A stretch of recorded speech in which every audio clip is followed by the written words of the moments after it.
Ja, prvo lahko rečem, da sem zelo vesela, da se bomo vsi skupaj prvič v zgodovini ženske košarke udeležili svetovnega prvenstva.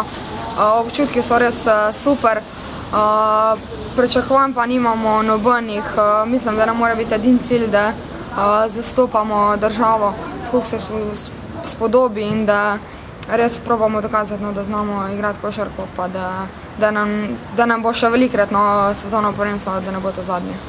Vseeno, priprave so bile dokaj uspešne, med drugim ste tudi dvakrat ugnali, oziroma, če se ne motim, trikrat celo mladinske evropske prvakinje. Kaj lahko rečemo o samih pripravah? Ja, priprave so res, zelo smo vesela, ker smo res v nekem tempu, pa res zelo dobrem ritmu smo jih oddelali.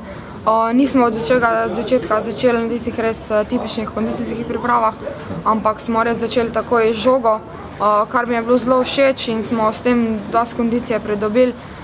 Moram reči, da kar se pa tiče priprav pa tekem, sem pa zelo zadovoljna z obrambo, ker smo res super obrambo, smo malo število košev smo dobili na vsakih tekmah, tako da to je velik plus. V napadi pa nekako še nismo čisto igrane, ampak jaz pričakujem, da v teh dneh bomo tudi v neko strelsko formo prišli. Pred novo sezono pa ste prestopili v ruski Spartak. Kako iz Rusije spremljajo vso to dogajanje okoli reprezentance? Ja, oni sigurno, da zelo dobro pa veliko spodbuda dajo na reprezentančne priprave pa na reprezentančne tekme, kar mislim, da je to vsak klub dolžan. Sem zelo vesela, da bom odšla v Moskvo, tako da je tudi dobro, ker da smo se slišali, da vse papire uredimo, vizo in vse to, tako da mislim, da kar spremljajo. Kdaj vas torej že pričakujejo v Moskvi? Ja, v Moskvo mislim, da odhajam tam 5. ali pa 10. septembra.